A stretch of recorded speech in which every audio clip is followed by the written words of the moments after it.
સહજાત્મ સ્વરૂપ પરમ ગુરુ. પ્રશ્ન એ છે, કૃપોદુએ લખ્યું છે વચનામૃત 81માં કે એક કલ્પનાનો જય એક કલ્પે થવો દુર્લભ, તેવી તેમણે અનંત કલ્પના અનંતમાં ભાગે સમાવી દીધી. એટલે આ ગુણાકાર એવો કર્યો છે કે એક કલ્પનાનો જય એટલે સંકલ્પ વિકલ્પ થાય છે એ રોકવા કેટલું અઘરું છે. એક કલ્પનાનો જય એક કલ્પે થાય, એક કલ્પે થવો દુર્લભ એટલે આખો કલ્પ કાળ વયો જાય, કાળ ચક્ર, તો એનો સંકલ્પ વિકલ્પ એક ખાલી સંકલ્પ વિકલ્પ એ કાબુમાં આવ્યો નથી. તેવી તેમણે અનંત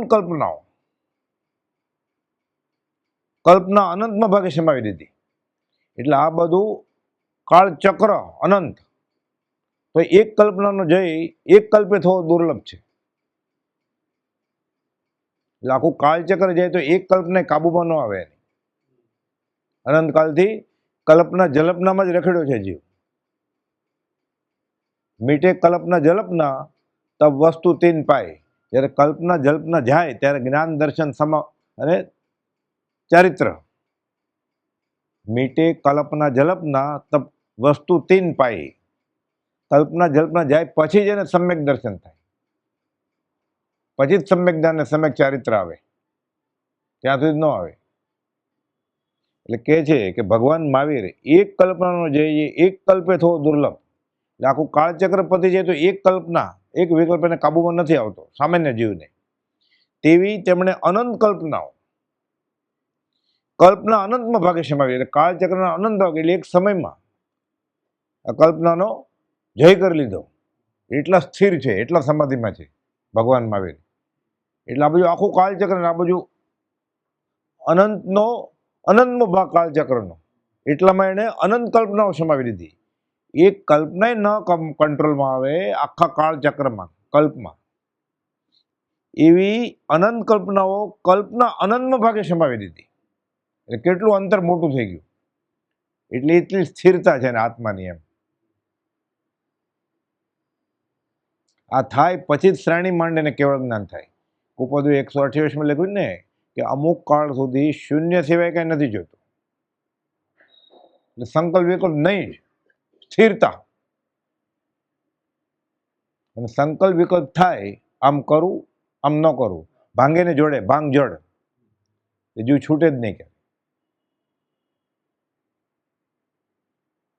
લક્ષ્મીચંદજી મહારાજ, ચતુરલાલજી મહારાજ, વેલસિંહ નરસિંહ ખાસ અભ્યાસી નહીં, પ્રભુસિંહજી દેવકીનજી મહારાજ, એ બધા અભ્યાસી. એટલે પૂછે છે કે આ બધું મોટા મહારાજ તો સ્વાધ્યાય કરે, વાંચન કરે, વ્યાખ્યા, મને કઈ આવડતું નથી, કઈ સમજાતું નથી.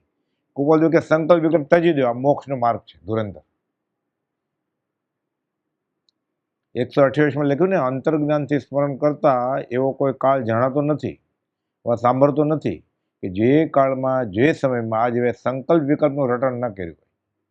અને સંકલ્પ વિકલ્પ કરે એટલે શું થાય? તે વડે સમાધિ ન ભૂલ્યો હોય એવો કાળ છે જ નહીં.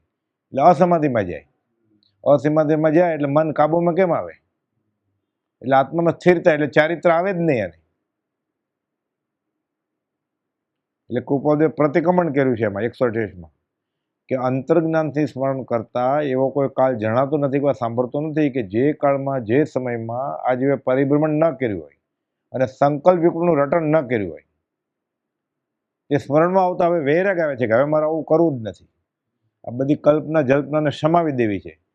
સમ્યક ચારિત્ર સ્થિર થઈ જાય આત્મામાં. એ આત્મામાં સ્થિર થઈ જાય આ ચારિત્ર. સમયસરની ગાથા છે, તું સ્થાપને જેને મોક્ષ પંથે ધ્યા અનુભવ તેને, તેમાં જ નિત્ય વિહાર કર, નહીં વિહાર તું પરદ્રવ્ય વિશે. આ સમ્યક ચારિત્ર પોતે સ્વસ્વભાવમાં આવે, આનું નામ ચારિત્ર. એવો સ્થિર સ્વભાવ તે ઉપજે રે, નામ ચારિત્ર તે અણલિંગ. આ ચારિત્ર આવું એણે અનંત કલ્પના અનંતમાં ભાગે સમાવી દીધી. કોણે? શ્રી જીન વર્ધમાન આદિ સત્પુરુષો. કેવા મહાન મનોજયી હતા. તેને મૌન રહેવું કે અમૌન રહેવું બંને સુલભ હતું. સુવું નથી, જાગવું નથી, ભૂખે નથી રહેવું, ખાવું નથી, બોલવું નથી, મૌન નથી રહેવું. કોઈ બધું એક પત્રમાં લખ્યું છે પોતાની દશા. નિર્વિકલ્પ દશા છે. 844માં લખે છે લિખિત નિર્વિકલ્પ. કોકે બ્રહ્મચારીને પૂછ્યું કે એમ કેમ કીધું અમુક કાળ સુધી શૂન્ય સિવાય કંઈ નથી જોઈતું? પછી બ્રહ્મચારી કહે અમુક કાળ સુધી શૂન્ય સિવાય કંઈ નથી જોઈતું, એટલે ખાલી 2 ઘડી એ સ્થિર સભામાં રહે, કલ્પના જલ્પના જાય નહીં, તો શ્રેણી માંડીને કેવળ જ્ઞાન થાય. તો આ પત્ર લખ્યા પછી કે અમુક કાળ સુધી શૂન્ય સિવાય કંઈ નથી જોઈતું, પછી ગોપાલદેવ 11 વર્ષ જીવે. આ તો 46નો પત્ર છે. 57માં દેહ છોડ્યો.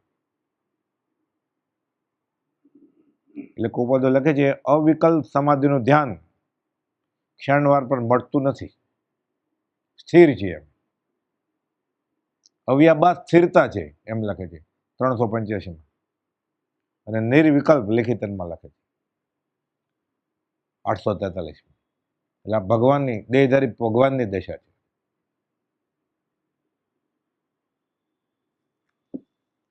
બોલો બીજું છે કઈ? સહજાત્મ સ્વરૂપ પરમ ગુરુ. સહજાત્મ સ્વરૂપ પરમ ગુરુ પરમ કૃપાદેવ જેઠાભાઈને વચનામૃત 37માં બોધે છે કે આત્માને આટલું પૂછવાની જરૂર છે કે જો તું મુક્તિને ઈચ્છે છે તો સંકલ્પ વિકલ્પ મુક્ત. વચનામૃત 84માં લખ્યું બાહ્ય અભ્યંતર થવાય છે ઓર દશા અનુભવાય છે એમ હું પ્રતિજ્ઞાપૂર્વક કહું છું. ક્ષણે ક્ષણે પલટાતી સ્વભાવવૃત્તિ નથી જોઈતી. અમુક કાળ સુધી શૂન્ય સિવાય કંઈ નથી જોઈતું. અને વચનામૃત 195માં બોધે છે કે ચિત્તની સ્થિરતા જો થઈ હોય તેવા સમય પ્રત્યે સત્પુરુષના ગુણોનું ચિંતન, તેમના વચનોનું મનન અને તેની પ્રત્યેક ચેષ્ટાના ફરી ફરી નિર્ધ્યાસન થઈ શકે. પોતાની દશા અંગે પ્રકાશે છે કે સમય માત્ર પણ અપ્રમત્ત ધારણે નહીં વિસ્મરણ કરતું એવું જે આત્માકાર મન, આ દશા તેઓને વર્તે છે. અને લેખિતનમાં 362માં લખે છે સમાધિ રૂપ. કેમ કે ભાવ સમાધિમાં જ છે, એટલે તો નિર્વિકલ્પ છે. લેખિતન નિર્વિકલ્પ 843માં. 469માં પત્રમાં લખે છે સહજાનંદ સ્થિતિ છે. અને છેલ્લે લેખિતનમાં 0 0 0 0 જે વિભાવમાંથી સ્વભાવમાં આવી ગયો છે. છેલ્લા 68 પત્રોમાંથી 35 પત્રોમાં શાંતિ, પરમ શાંતિ કે શમ લખ્યું લેખિતનમાં, અને કાં તો કાંઈ લખ્યું જ નથી. કરતા ભોગતા કર્મનો વિભાવ વર્તે જાય, વૃત્તિ વહી નિજ ભાવમાં થયો અકર્તા ત્યાંય. અથવા નિજ પરિણામ જે શુદ્ધ ચેતના રૂપ કરતા ભોગતા તેનો નિર્વિકલ્પ સ્વરૂપ. અને આ તો મોક્ષ જ છે. મોક્ષ કયો? નિજ શુદ્ધતા. વચનામૃત 609 પહેલા બોલમાં મોક્ષની વ્યાખ્યા આપી કે સહજ સ્વરૂપે જીવની સ્થિતિ થવી તેને શ્રી વિતરાગ મોક્ષ કહે છે. હું મારા આત્મ સ્વરૂપમાં લીન થાઉં છું. સ્વરૂપે રહી શાંતતા શાંતિ નામે, બિરાજ્યા મહાશાંતિ આનંદ ધામે. સહજાત્મ સ્વરૂપ પરમ ગુરુ.